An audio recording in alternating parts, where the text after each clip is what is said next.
ચર્ચાની શરૂઆત કરીએ। યુથ કોંગ્રેસના ટ્રેનિંગ કેમ્પમાં ભરતસિંહ સોલંકીનું સૂચન। યુથ કોંગ્રેસ અને પ્રદેશ કોંગ્રેસને એકજૂથ થવા આહવાન કર્યું છે। આખી યુથ કોંગ્રેસે એકજૂથ થવું પડશે તેવું કહ્યું છે ભરતસિંહે। ગુજરાત કોંગ્રેસના મોટા નેતાઓએ પણ એકજૂથ થવું પડશે। નાના મોટા મતભેદ ચૂંટણીની હાર જીત ભૂલવી પડશે તેવું કહ્યું છે ભરતસિંહે।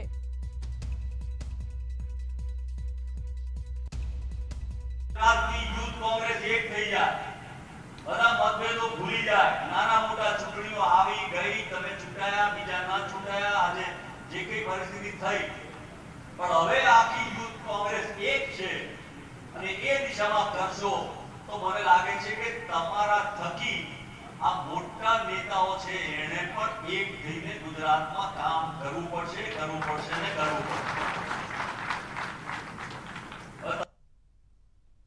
તો કોંગ્રેસની આજે યુથની સંમેલન યોજાયું હતું, મવડીમાં યોજાયું છે। ત્રિદિવસીય આ સંમેલન છે। મારી સાથે વધુ વિગતો માટે સંવાદદાતા પ્રણવ પટેલ જોડાઈ ગયા છે। જી પ્રણવ, આજે યુથ કોંગ્રેસનું સંમેલન છે, ભરતસિંહે નિવેદન આપ્યું છે કે દરેકે એકજૂથ થવું પડશે, એટલે કે એનો ઈશારો એ જ તરફ છે, જૂથબંધી તરફ। પ્રણવ, આપની સાથે જગદીશ ઠાકોર છે, તેમને આ સવાલ પૂછવાનો પ્રયત્ન કરશો। ચોક્કસ માની શકાય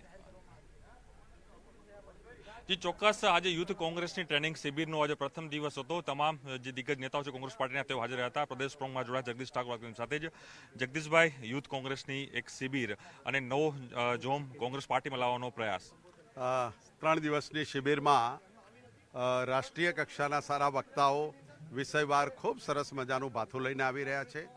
28મી તારીખે સમગ્ર ગુજરાતના બેરોજગાર યુવાનોને વાચા આપવા માટે સરકારી નોકરીઓમાં જે ભરતીના પેપરો ફૂટ્યા છે અને 25 લાખ યુવાનો ગુજરાતના આહત બન્યા છે, ભારતીય જનતા પાર્ટીની સરકાર ઉપરથી ભરોસો ઉઠી ગયો છે, એના મુદ્દાને લઈ અને વિધાનસભાને ઘેરાવનો કાર્યક્રમ છે, એની પણ રણનીતિ અહીંયા બની રહી છે અને 2022 સુધીમાં ગુજરાતનું યુથ, ગુજરાતની યુથ કોંગ્રેસ કઈ દિશામાં 2022 સુધી ભારતીય જનતા પાર્ટીની આ કિન્નાખોરીવાળી, દાદાગીરીવાળી, તાનાશાહી સરકારનો મુકાબલો કરશે એનો સમગ્ર રોડ મેપ બનાવશે।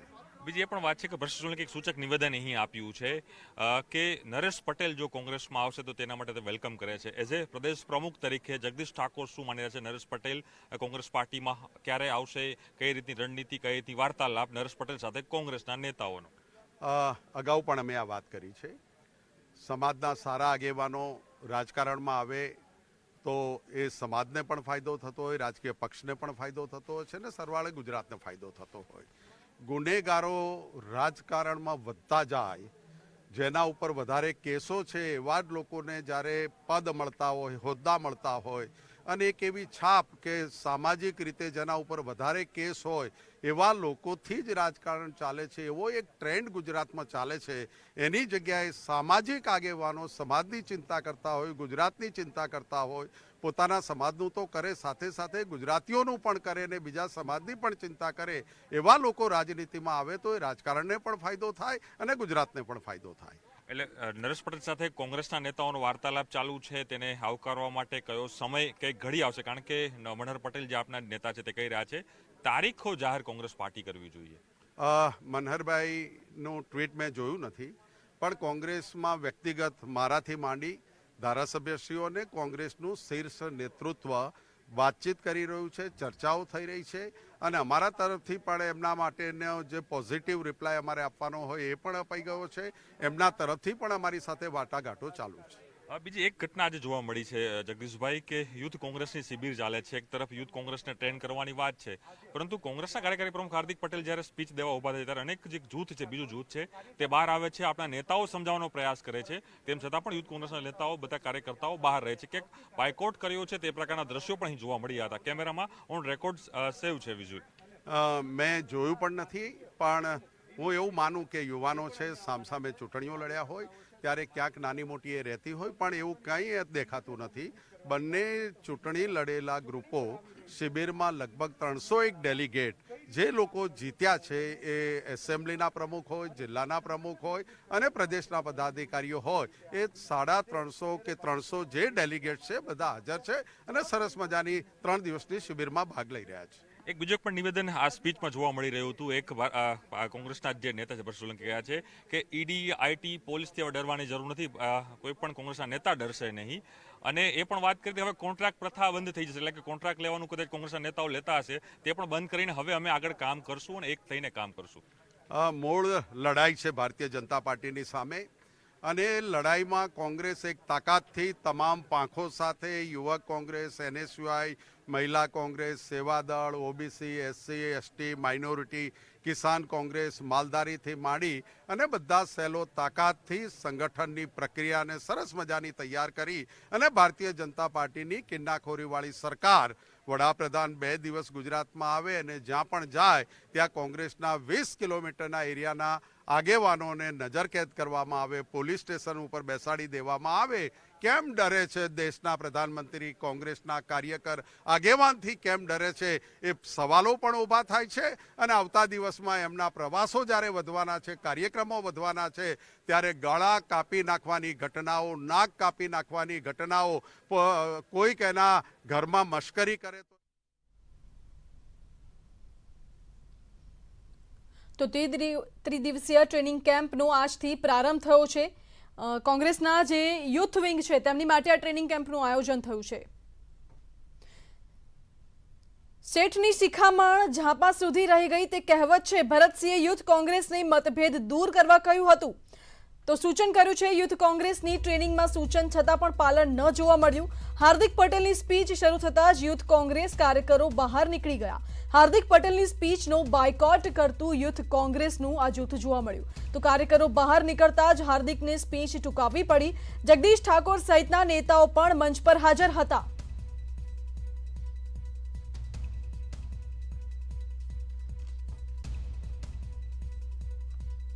હાર્દિક પટેલની સ્પીચનો બહિષ્કાર કરતું કોંગ્રેસનું યુથ વિંગ જોવા મળ્યું. શેઠની શિખામણ ઝાપા સુધી જ રહી ગઈ તે કહેવત આજે સાચી પડી છે. કોંગ્રેસની મતભેદ દૂર કરવા માટે આ બેઠક મળી હતી. એક તરફ કોંગ્રેસના વરિષ્ઠ નેતા પરસ સોલંકીએ યુથ કોંગ્રેસના કાર્યકર્તાઓને સંબોધન કરતા કહ્યું હતું કે તમામ લોકોએ એક થવું જોઈએ, કોઈ મતભેદ છે તે દૂર કરીને સંગઠનમાં વધુ મજબૂત થવા જોઈએ. પરંતુ આજે વિચિત્ર ઘટના જોવા મળી કે કોંગ્રેસના કાર્યકારી પ્રમુખ હાર્દિક પટેલ જ્યારે સ્પીચ દેવા માટે ઉપસ્થિત થયા ત્યારે તમામ જે યુથ કોંગ્રેસનું જે બીજું જૂથ હતું, કાર્યકર્તાઓ છે તે બહાર આવી ગયા હતા. નેતાઓ તેને સમજાવવાનો પ્રયાસ કરી રહ્યા હતા. તેમ છતાં પણ અનેક યુથ કોંગ્રેસના કાર્યકર્તાઓ બહાર આવી ગયા અને તેનો બાયકોટ કર્યો હતો હાર્દિક પટેલની સ્પીચનો, અને તે પોતાનો વિરોધ છે આટલી રીતે અહીં બતાવવાનો તેઓ અહીં પ્રયાસ કર્યો હતો. પછી જેવી જ તેની સ્પીચ પૂર્ણ થાય છે હાર્દિક પટેલની, હાર્દિક પટેલ પોતાની સ્પીચ છે ટૂંકાવે છે, ત્યારબાદ જ યુથ કોંગ્રેસના બીજા કાર્યકર્તાઓ છે તે અંદર અહીં પ્રવેશ કરે છે. ફરી એક વખત એક તરફ નેતાઓ સલાહ આપી રહ્યા છે યુથ કોંગ્રેસને કે મતભેદ ભૂલવા જોઈએ. કોંગ્રેસના મોવડી મંડળને કહી રહ્યા છે કે તમામ લોકોએ એક થવું જોઈએ. જે કકડાટ ચાલ્યો છે કોંગ્રેસ પાર્ટીમાં તે દૂર થવો જોઈએ. પરંતુ અહીં યુથ કોંગ્રેસમાં જ અહીં બે ભાગ જોવા મળી રહ્યા છે અને તેને લઈને જ હાર્દિક પટેલની જે સ્પીચ શરૂ થઈ તેની પહેલા જ અનેક યુથ કોંગ્રેસના કાર્યકર્તાઓ બહાર આવીને પોતાનો વિરોધ અહીં નોંધાવી અને સાથે જ કોંગ્રેસ માટે ફરી વખત જે જૂથવાદ છે તે ચરમસીમા પર અહીં જોવા મળી રહ્યો છે. કેમેરામેન નિલેશ સાથે પ્રણવ પટેલ, ન્યૂઝ 18 મહુડી. કોંગ્રેસ દ્વારા ટ્રેનિંગ કેમ્પનું આયોજન કરાયું છે. મહુડી ખાતે આ ટ્રેનિંગ કેમ્પ 3 દિવસીય ચાલશે. તેમાં માનવામાં આવી રહ્યું છે કે 2022માં યુથ કોંગ્રેસનો શું રોલ રહેશે વિધાનસભા ચૂંટણીની અંદર તેની રણનીતિ અહીં યુથ કોંગ્રેસ નક્કી કરશે. જોડાયા છે પ્રદેશ યુથ કોંગ્રેસના નવનિયુક્ત જે પ્રમુખ છે વિશ્વનાથસિંહ વાઘેલા. વિશ્વનાથ, જે રીતે વાત કરીએ ટ્રેનિંગ કેમ્પ, શું મુખ્ય ઉદ્દેશ આ ટ્રેનિંગ કેમ્પનો પાછળનું અને સાથે જ 2022 ચૂંટણીનું વર્ષ છે, કઈ રીતે યુથ કોંગ્રેસ તૈયાર? ગુજરાત યુથ કોંગ્રેસની ચૂંટણી યોજાઈ ગઈ, ત્યારબાદ તમામ સમિતિની રચના થઈ ગઈ. ત્યારબાદ સિસ્ટમ પ્રમાણે તમામ વિધાનસભાના પ્રમુખ, જિલ્લા પ્રમુખ અને પ્રદેશના નેતાગણ સાથે 3 દિવસનો ટ્રેનિંગ કેમ્પ કરવાનો હોય છે.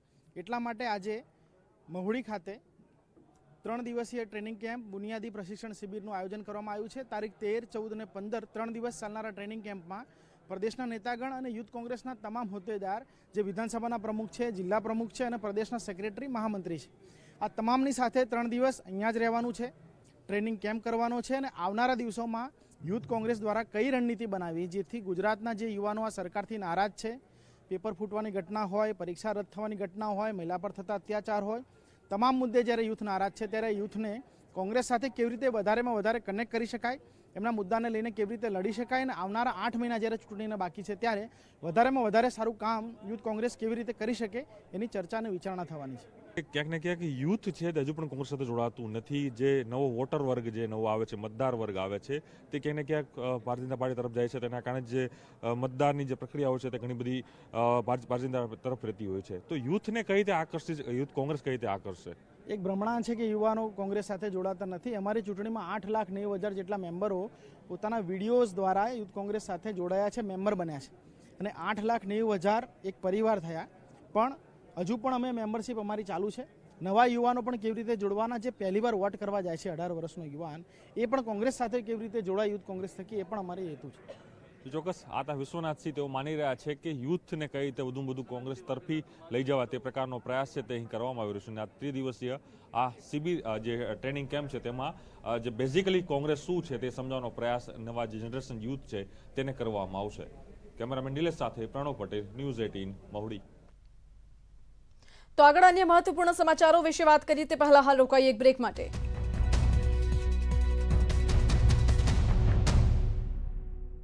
નેતાઓએ હર બપોર સવારે 6 વાગ્યે થશે મંગળા આરતી, બપોરે 1 વાગે મંદિરના દ્વાર બંધ.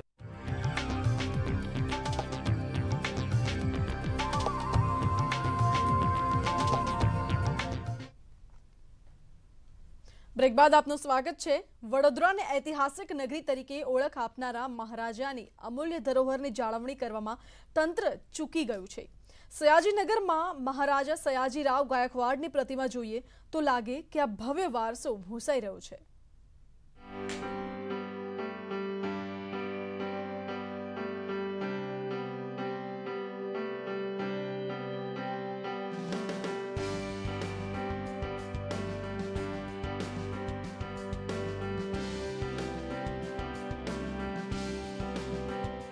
સમગ્ર વિશ્વમાં વડોદરા શહેરને સંસ્કારી નગરી, કલા નગરી, ઐતિહાસિક નગરી તરીકે ઓળખવામાં આવે છે.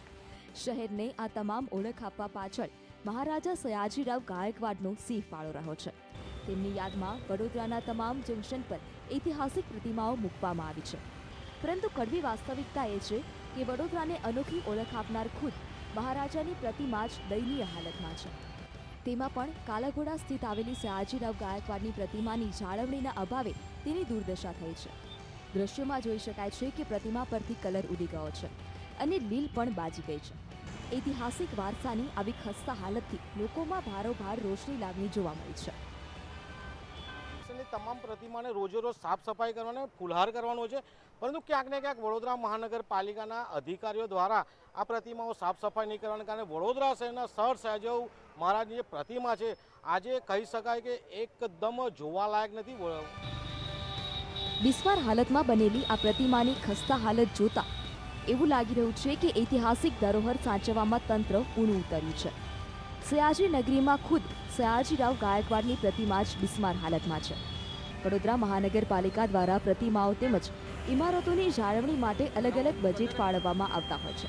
તેમ છતાં સત્તાધીશો જાણે કે મહારાજાનું માન જાળવવાનું ચૂકી ગયા.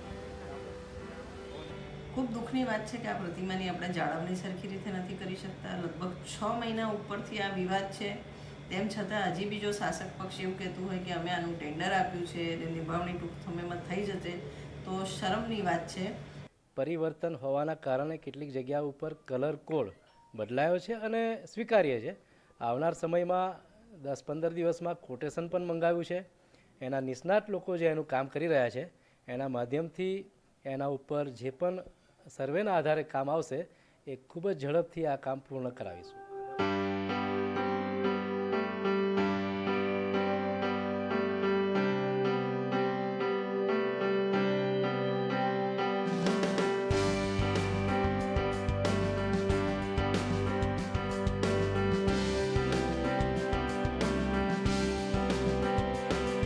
વડોદરા સિટીની જે સ્માર્ટનેસ છે તે જોવા મળે છે કે કારણ કે અનગઢ વહીવટના કારણે જેમણે વડોદરા શહેરની ઓળખ આપી, જેમણે વડોદરા શહેર સ્થાપ્યું, તે સયાજીરાવ મહારાજની જે પ્રતિમા છે, જે તંત્ર જે છે તેની પણ હાલ જાળવણી નથી કરી શક્યું.